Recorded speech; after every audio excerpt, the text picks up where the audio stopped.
so happy to be here with you all. I'm so happy to actually be doing it. I feel like that I've had this like kind of nervous anticipation. Um, I just as Nia was going through the introduction, I was looking at the all of the language, and as someone who's been, I was part of IDA at the beginning, and I've been around this whole time, even if not an active person, and it just gave me so much appreciation for the people who were part of the Institute for the Development of Human Arts. There's been some amazing people um, who've come together and built something really powerful, and really like in a time in history where we're struggling and we need organizations like this. So I'm honored to get to do this with you all. I have to just acknowledge that my best friend Jax McNamara is now the executive director of IDA, and it's Jax and I started the Icarus Project together in 2002, and really, like so much of what I'm going to be presenting about today, its foundations lie in the community that we built together with like a whole bunch of other people. So. I also want to acknowledge that I've been watching people come in and show up, and their names, are coming across the screen, and there's a bunch of really awesome people that I know, or even if I don't like know you personally, like we write to each other on Substack, or we've been like writing to each other on like Facebook and social media for years. And then some old friends who I actually know in real life. Anyway, I what I hope for tonight is that if you're like tuned in with me here right now, that you get a lot out of what we do together. That's my hope, is that you leave this workshop with a bunch of new tools, or at least ideas of tools that you can use in your life. Because we need them, and I feel like things are so fucked right now in so many different directions, that what we really need to be doing is gathering and practicing together. So that's what we're going to do.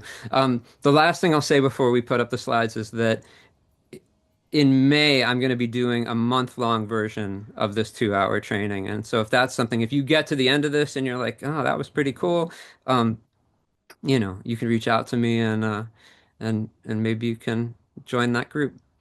Okay, so real quick, because I think it's very important to have aims. It's really important to get real clear about you know, what it is, you're doing and why you're doing it. Um, my aims for this group are to practice leaving a written trail. That like really what the idea of the team apps practice is, to practice leaving a written trail to track our journeys and share them with others. That, in the end, I believe there's the whole world of mental health and mental illness is very contested, and it's very political, and you can say a lot of different things about it. And is it biological, is it social, whatever. But fundamentally, I think that our ability to be able to communicate with each other, to communicate with like ourselves about what's going on, and then to another person, like that's one way to get out of the trap. Um, so it's also about exploring creative tools from systems thinking and internal family systems to understand and work with our parts and reactions. So you are going to hear, if you came onto this workshop tonight and you didn't know anything about internal family systems, you're going to know some things by the time you finish it, because it's like what I've been doing with my life for the last 5 years. And I think there's a lot of really exciting stuff there. Um, Strengthen our ability to connect, reflect, and care collectively. This work is not individual work. There's individual work that's important, but fundamentally it's about, there's an incredible power. I saw it was like we were almost at like 100 people on this call. I saw before we put up the slides, and there's a real power in that. There's a power in a group of people all listening to each other and participating. And then fundamentally, building our ability to communicate, collaborate, and act more effectively in this fucking crazy world. That's what I was just picture me at the keyboard, and I'm like, how do I finish this? How do I like? I left it there because I was like, you know, really from the early Icarus days till now, like 101 is don't just try and fit people into a society that's like, you know, ill. You have to change the society. So anyway, there you go. There's a nice dandelion image by Sarah Quinter. Maybe she's on here. Next slide. So I feel like there's a few things you should know about me before we spend this 2 hours together because I'm going to be talking a lot. So I want you to like have some context for who is this guy who's talking. Um, I I'm someone who spent a bunch of time locked up in psychiatric hospitals from the time I was 18 to 33. And I co-founded the Icarus Project with Jax McNamara, which was like a network of peer-based mental health support groups. That's what, and it was like a media project to try and change what we call mental health and mental illness. It was pretty cool. Um, and I think the idea when you're the I feel like it's very important for me to mention this at the beginning, not as some kind of like identity marker, like, oh, look at me, I'm a psychiatric survivor, or I'm mad. It's like I want you to understand that like the nature of my life is that people have like misunderstood me and told me I was crazy, and I've had to work really hard to be someone who was like, oh, like actually, like I want you to understand what's going on inside my world, so that you know that you can like not just accept me, but that we can maybe change the world. So I've been writing for many years, and that's why I write. You know, it's like it's very personal. When I was in my late 30s, I moved back to New York City where I'm from, and I went to social work school, and then I worked in the public mental health system for 4 years, mostly in the first episode psychosis realm and the peer specialist realm.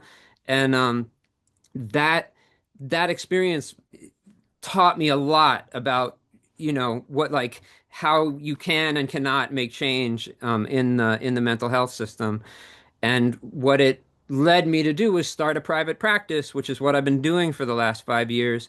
And I basically, you know, I see people individually and I use internal family systems as like the framework. And I see a lot of people who struggle with a lot of intense things, and it's a very useful framework. And importantly, those are my 4.5-year-old twins, Lila and Silas. And that like it's like being a parent when you're someone who struggles with you know, some intense mental health issues can be really challenging. And it's also amazing. And anyway, that's my what we're going to be talking about internal families. That's like, you know, my external family system there. I think it's really important before we go. It's like kind of like what I'm asking you to do. You know, you can click around and check your email and do whatever you're doing on your computer, but like I'm asking you to focus and to be present. And I feel in order to do that, it's important to slow down and to that like these next few slides are kind of the, you know, they're more of a meditation than they are you know, didactic training. So, first of all, I want to give a nod to generative somatics, who were like I had the opportunity to train with them a bunch of years ago, and they were the first people who to really teach me a centering practice that really worked for me for like the kind of person that I was. Um, and I want to give a shout out to David Nezhazaki, who I believe is on this call. I think I saw his name. He is a longtime collaborator, and he is someone who sweet. And he drew that golden thread right there. I don't know if y'all know the myth of Ariadne, but this is an important metaphor for the work I do. Okay, so take a moment to settle into your seat. Feel the weight of your body where it meets the chair, where your feet meet the floor. Feel the length of your spine from the base all the way up through the crown of your head.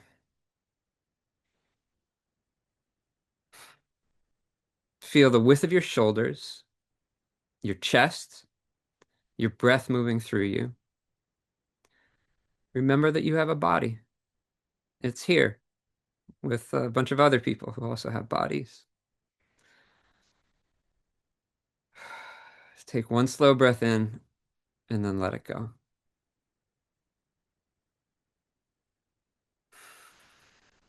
Okay. Now imagine you're standing at the entrance of a labyrinth, not the kind with one simple winding path, but the ancient kind. Stone walls, passages that branch and double back, places where you've been before that look different now. This is what the inner life sometimes actually feels like, a labyrinth. Look down at your hands. In one, a thread, a golden thread, thin but strong. In the other, something to write with. These two things belong together, the thread and the writing, the living and the recording of the living. The thread is how you find your way, not by having all the answers before you start, but by leaving a trail as you go, so that when you get lost, and you will get lost, you can find your way back and try again. As you take your first step, the thread begins to unspool. And as it does, imagine writing it down. Not everything, just the shape of it.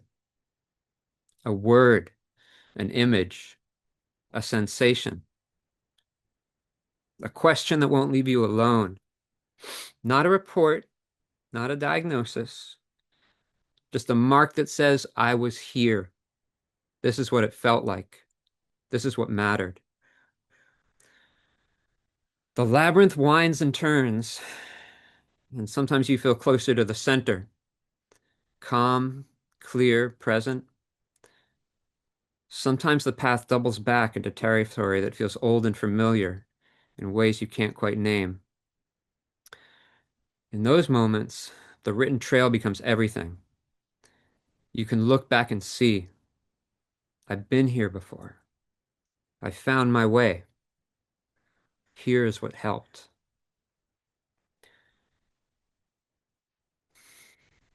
That's the power of writing things down. Not to perform or explain yourself, but to know yourself, to leave something you can return to. Bring to mind one thing you're carrying into this session we're doing today. A feeling, a question, a hope, a worry. Let it be a small golden thread. Let it be a small golden knot in your thread, worth writing down. Take one more breath and feel both hands. Everything behind you held gently. Everything ahead still unspooling. You're already on your way. And today, we're going to write some of it down together. I have to tell you all, like when I write things, it's like I have different parts of myself. So the part that wrote that down is not necessarily the same part that's reading it. It can be kind of intense, even if I'm the one that wrote it. Um, Before we move on, I want to give you a thought.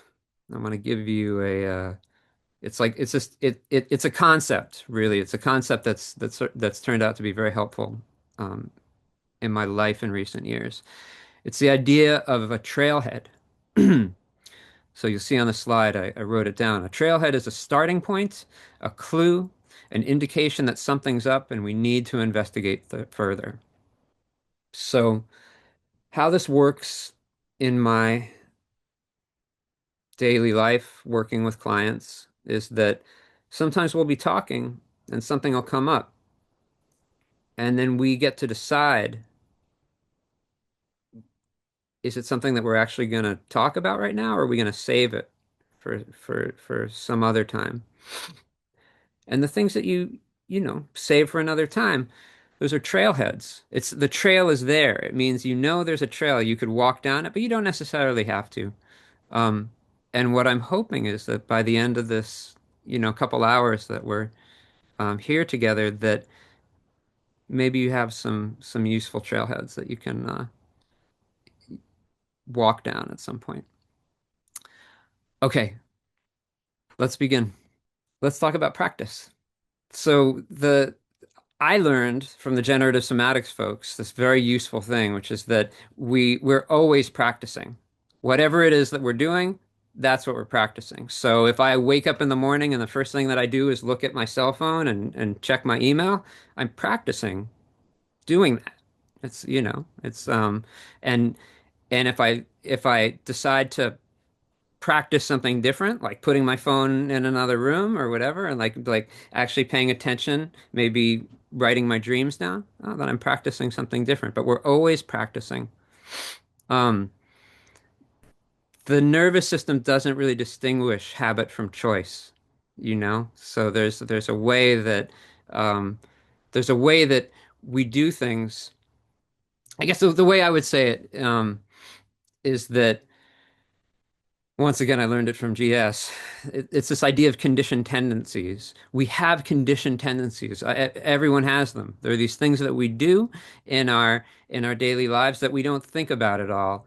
They're just what happens, and maybe it's like snapping at people that are close to you, or going silent when hurt. That's one for me. If I feel emotionally hurt, I'll get really quiet. That's my conditioned tendency. If I want to change it, well, I have to pay attention to it in a way.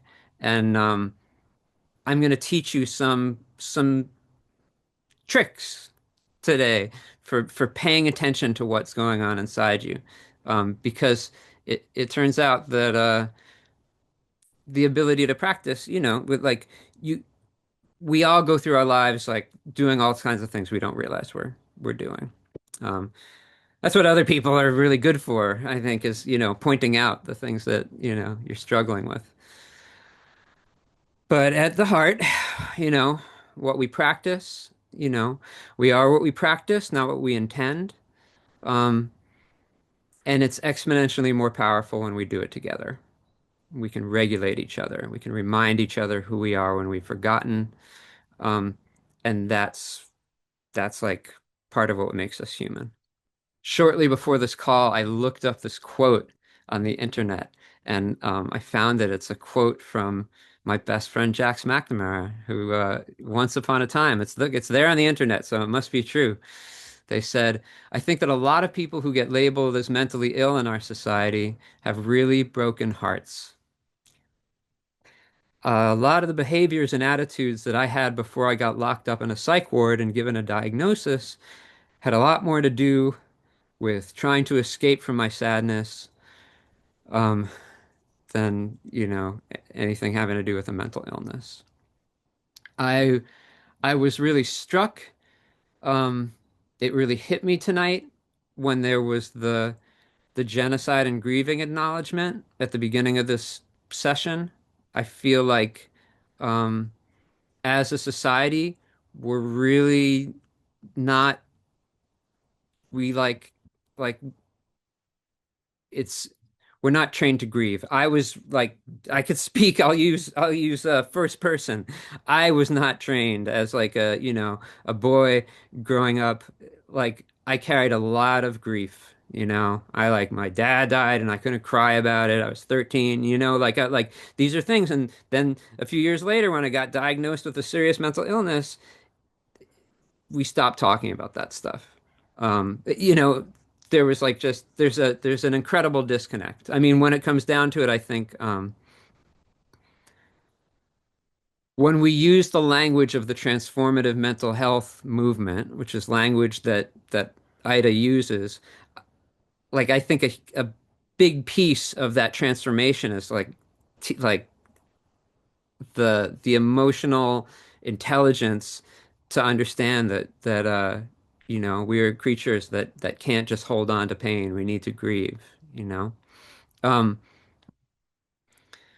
I've spent a lot of years in the realm of psychosis. That's like I mentioned, I worked in the first episode psychosis world with young people who were having their like first break. Um, and psychosis is something that's seen as a disease in our culture, in our society. But it makes a lot more sense to see the psychosis, like how people are expressing themselves as a symptom of something that's much deeper. Um, and so anyway, uh, I I really like that's that's like the rationale for using this language of transformation. I think it's like really powerful language. So mutual aid is having a moment because the system is totally fucking breaking down. Um, I've looked up online in the last couple days, and you know, if you can believe what it says on there, there's a documented, more than 800 mutual aid networks operating in North America right now, from New York City food pantries and tenant organizing to LA fire relief to Sacramento volunteers on bikes distributing food. I think it's really important to put it in context that when governments withdraw care, communities build it themselves. I mean, like that's like that's how it works, and it's not new. But right now, with federal agencies gutted, immigration enforcement terrorizing neighborhoods, social safety nets unraveling, people are not waiting for institutions to save them. They're becoming the institutions. All of that said, as someone, I'm like, part of my background is that I've been engaged in social justice activism since I was 14 years old. Um, I have seen a lot of um, political networks really be very brittle in how they handle conflict and how they handle like the internal conflicts that come up. Um, and I have, I feel like saying I have a vested interest in, but it's like when you're around for long enough, when you're like, like you're around for long, like enough years, and you experience enough things and kind of the kind of engagement with movements, it's like I feel very invested in trying to make our movements better. I feel very invested in trying to make our movements stronger, and more capable of withstanding the things that we're gonna, need to withstand to be able to survive in the world that's coming up. We need practices that help humans stay in relationship during times of political fracture. So I feel like it's very important to say that division isn't an accident. It's a strategy, that isolated people are easier to control than connected ones, and that's like the history of this country, is like pitting people against each other, and then the people who are empowered don't have people fighting against them. Um, I feel like the most radical, powerful thing that we can do is figure out how to stay in relationship with each other, especially when it's hard, especially you know, when parts of us want to run. And I think that there's things that really get in the way, like black and white thinking, like this idea that like these people are good, these people are bad. It's an easy way to organize. You can be like, those people are bad. Let's go fight those bad people. But in like the long-term strategy, it doesn't work that great. You can um engage people's parts to go fight, but in the end you have to um turn inside and do something different. And I think what we need in our movements are more, rituals of checking in and being able to like understand what's going on inside of us today. So I'm not talking about building a political platform, I'm talking about developing a set of practices. I mean, that's my intention here, is I'm trying to develop a set of practices. And and I think I don't know where you all are coming from. I imagine it's from from your varied experiences, but there's multiple arenas that we can engage in, when we're trying to do work, and I think that the mental health arena um, is an important site of engagement. So, with that said, I feel like it's really important, when I'm gonna basically just like say it straight up. TMAPS, this practice, this set of practices started um, in this community that was a community that was made up of folks who, many folks who'd been diagnosed with all kinds of mental illness. And then also a lot of folks who just didn't really fit into the society. And as a as an like organization, as like a loose affiliation of people who were like organized together, we had a real vision of developing a network of support groups, like so, and that's what we did. If you look in the slide, there's that image on the top right. Um, we made a little book called Friends Make the Best Medicine, and it was a guide for starting peer support groups. And all of these people downloaded it and then started these support groups all over the country. And one of the things that came out of that, and also came out of our like online forums, which were very vibrant, it was like super interesting place, um, was this idea of creating maps, this idea of writing things down in the event that you were having a hard time. It actually initially started because there was a group called RAP, or Wellness Recovery Action Plan, and they were they were trying to make change in the mental health system and support people who were struggling. And we saw what they were doing, we thought it was cool, and we like kind of took it and adapted it. I think the thing that I just want to emphasize here is that what we did what we did that was really powerful was that we organized not from this place of, oh, we are mentally ill, but we organized from this place of power where we said, rather than seeing ourselves as diseased and disordered, we see ourselves as having dangerous gifts, like the wings of Icarus, right? And that just by doing that switched the frame, the whole way that we were organizing with each other, because there's an incredible amount of shame. I mean, I could just put period right there. There's like an incredible amount of shame. Shame as a therapist, one of the things that like it occurs to me regularly is just how much shame there is in the society that we live in all directions, and when it comes to like mental health identity, and narrative, it's important to be able to shift. TMAPS, like which grew out of this process, um, it, it became more formalized when I was working at the Psychiatric Institute, and actually like I like hired Jax to work with me, and we made this 5-section TMAP document that had a series of questions. And what we did, it was pretty cool actually. We wrote to all our friends and we posted on social media and we asked them all these questions and they gave us answers. And then we used the answers in the documents. So there'd be a question and there'd be a bunch of potential answers. And what we were trying to do was replicate the kind of camaraderie and community that used to happen in our discussion forums, where one person would write and a bunch of people would respond. And you will see today there's like a bunch of first episode psychosis programs around the country that are still using this version of the document. I think the just at its most basic, like when I was talking earlier about the importance of being able to talk about what's going on inside your internal world, and for others, that's like that's the idea of developing something like this. And it's less, well, you know what? Next slide.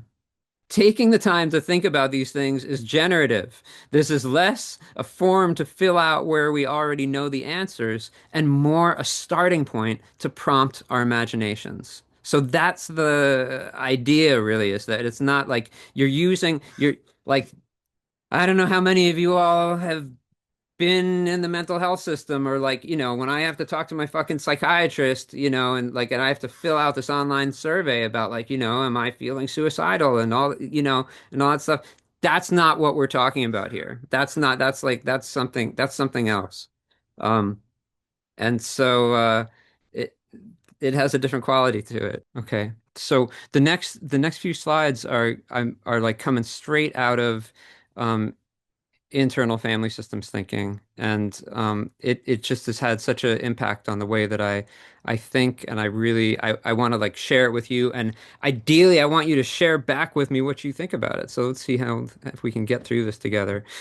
Okay, so basically, I'm going to be going through like this is like a 101 of IFS, from my perspective. And like I said, I've spent the last 5 years working with it as a model, working with people one on one, and kind of fantasizing about what it would be like to do it in groups. So the fundamental idea of internal family system is that, everybody has multiple parts. And what that means is that we can think of ourselves as individuals, and that can be really useful to think of ourselves as individuals, and like as we're going around and doing what we're doing. But also, like, you can't deny that everybody has a bunch of different parts inside of them who don't necessarily talk to each other or get along or have different ideas about the world, and that can be very useful to understand. It's this idea of a parallel process, or the idea, basically the idea that there's like, if you stop and pay attention, if you've ever had a meditation practice, maybe you've noticed you're sitting there breathing, and then you realize that there's like, multiple tracks going on in there. And in the internal family systems model, we don't see this as a disorder. It's just how minds work. Um, and fundamentally, every part, this is like very critical, okay? Every part has a positive intention. So even the parts that seem like they might be pathological and, like would push you to do violent, terrible things, fundamentally, if you break it down and understand it, they're trying to be helpful. That's the idea. And once you start looking at things that way, it becomes possible to break down, um, human behavior in a different way. So we can see ourselves as individuals, but it's often more useful and more accurate to see ourselves as a community of parts. Okay, so this is a really critical idea, that I would just ask you for the remainder of this time that we're on this call today to just practice this. Just like, even if you hear it and you're like, I don't know about that. That sounds so crazy. Like, just like practice it, pretend. And the idea is that everybody has a self, and that everybody's self, we're born with it, and it's fundamentally has these qualities: calmness, curiosity, connectedness, compassion, clarity, courage, confidence, creativity. Those are called the eight C's of self-leadership. The idea is that if you have a self, you like if you're in self, like, I'm going to teach you this word in a minute, this idea of unblending. If you can unblend from your parts, you have the ability, to see things in a clear way. And when you are in self, or when you're, seeing from self, you can see another person's self. Um, so the idea is like, if we have parts, um, if the theory is we have parts and we have a self, when my parts are leading, I can only see somebody else's parts, but when myself is leading, I see somebody else's self. And it's fundamentally a different way of like engaging with the humans. Because if you take this to be the case, then you look at other people and you see the way they're acting, maybe they're in ways that maybe you're uncomfortable about, um, but you understand that it's like they're parts. So if we are going to, um, understand what to do with this, okay, so great. So parts and self. Um, we have to understand the different kinds of parts, and there are only a few kinds of parts. Right now, I'm just going to break it down into protectors and exiles. So the idea is our exiled parts carry the pain, the old wounds, shame and grief, like all the stuff. Like if you didn't process it, if you held on to it somehow, it's exiled inside you. And then you have protectors trying to keep your system together that push the exiles away because there's like a fear that if the exiles rise up, they're going to take over your system. Um, but the idea, you can just see it in this this illustration here, this diagram. The idea is that the self is in the middle, and then you have these three kinds of parts. What does it say? Exiles carry the pain, protectors do whatever it takes to make sure we never have to feel it. Okay, there's two kinds of protectors. I'm giving you like the basic formula. I'm giving you the basic, like the vocabulary so that you can like, um, you know, do something with it if you feel like it. Manager parts are the parts that make you, I don't know, they make you check your email at midnight. The part that says yes when you mean no. The part that um, keeps the calendar so full so there's no space to feel anything. Inner critics, your inner critic, you like the voice in your head. Everyone has them. Some have them louder than others. I have some pretty intense inner critics. They sound like the people who, taught me in school when I was a kid. Those people are long gone. I still have the voices in my head. The the inner critics are parts that are like, when it comes down to it, they're actually like little kids trying to take over your system to kind of keep things going. And it, the idea is that if you can build a relationship with them, you can help them. You can unblend from them. Okay, I feel like there's so much I could say, but I feel I have a manager part in me that's like, oh, I don't want to run out of time. So next slide. So I hope that I hope that you guys I hope that someone out there is looking at this and having like the kind of aha moment I had when I realized that a huge part of the problems that I'll speak once again in the first person, the problems in my life come from having these polarized parts, these parts that don't get along with each other, these parts that maybe they even have the same aim. Maybe they're even trying to help the same exile, but they have different strategies for doing it. It's very common to have manager, firefighter polarizations. That's the idea. And then really it's like it's pretty deep, y'all. If you are like kind of tuned into this idea of like what's going on the inside is what's going on the outside, you start to see that the same kind of polarizations we have inside us are the same kind of polarizations we get into with our families. They're the same kind of polarizations that happen in society on a global political scale. There's that when we talk about systems thinking, that's what we're talking about. We're talking about like these part interactions, um, two parts in direct conflict, like work harder versus give up, speak up versus stay safe.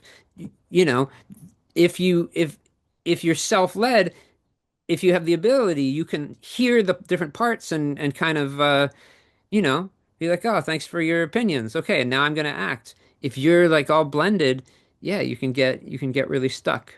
Um, This is why y'all, this is why I have a really hard time with like cognitive behavioral therapy because it's like it's very much it's like a manager protector strategy. I'm sure there's like aspects of it or like applications of it that are really positive, but fundamentally it's like if you don't acknowledge that there's like these internal conflicts going on, if you're like the mainstream mental health system is like scared of it, then it becomes it's like self-defeating. Okay, if you come out of this workshop with this like basic idea, I will be happy. Obviously I'm like throwing a lot of information at you, um, but this is a fundamental principle of internal family systems, and the idea is that when we're feeling strong emotions, we are blended with parts. I may be really angry about something, right? I may be, and it may be justifiable anger, but if all I can see is the anger and I can't see the other side of it, that's called being blended. The the practice is to get to realize that like part of you is a part. It's an angry part. It's playing a particular role, right? And if you get to know that part and express it, and one of the things that you can do when it, in a writing workshop is you can write this stuff down to like start speaking for parts and realize that you're getting to know these different parts of yourself. You can unblend from it and have a different relationship to it. So, um, the ability to unblend gives you the power to then say things like, you know, I have a part of myself that's really angry at you, and have a conversation, as opposed to I'm really angry at you, which usually doesn't lead to much. That's what unblending is. And it's way deeper than that, but I'm just giving you the little surface. If this was interesting to you, there's a website you can go to, tmapscommunity.net, and it has these written documents up on it that you can just straight up download. They're not nearly as fun as like doing it with other people, but you could do it with other people. I, I highlight this one in particular because I feel like um, these are the kind of questions that are like really good to get together with people and ask. The kind of questions, who are the people I trust to show up when things get hard? What communication habits help me feel heard and supported? They're just good questions. I think like a good question will go far in helping to create a space. Oh, and then this is a plug for the Icarus Project archive site. So the Icarus Project, I keep talking about it. So I imagine some people know about it, maybe some people don't. It existed from 2002 to 2020, but it had like a big leadership change in like 2015, and then changed, like Icarus changed its name to the Fireweed Collective, which still exists and is awesome and out there doing things. But in the process of that all happening, there was like all kinds of stuff that got lost. So yeah, go to the Icarus Project archive and you'll see like you have access to all this old information that like really laid the groundwork for everything we were talking about tonight. And I did this at like midnight last night. I haven't even gotten it together to like, you know, like I have the dates. I'm gonna do a 4 week practice group. And when you get your email from IDA, it'll have like information about like reaching out to me. But basically, um, I'm looking for people who are interested in practicing this work. I'm going to offer scholarships, but I'm also going to charge money. So if you have money, I'm like it's gonna cost a decent amount of money, and then there will be scholarships. Um, and I would love for you, if this was something that was like interesting to you, to come and join us. Anyone who participates in this group, if I don't know you already, um, we'll have a 15-minute call together and determine whether you're you know like good fit for the group. Yeah. Anyway, like you can read that text. I wrote it, but some other part of me wrote it. I just want to thank you all for like, sticking it out for 2 hours to do this practice. I would really if if you had a positive experience, if you had negative experiences, I'd love to hear about it. It's like a super honor to be able to get to do this stuff. And to put it out in the world. And yeah, like if you want to find me in general, like I spend like these days I hang out at Substack more than other places. I have a Substack called Underground Transmissions, and I tend to post there like every week. Um and yeah, I'm like, this is like my passion. I'm super into it. I think it's I think it's real cool. So with all that said, thank you very much. It was the fire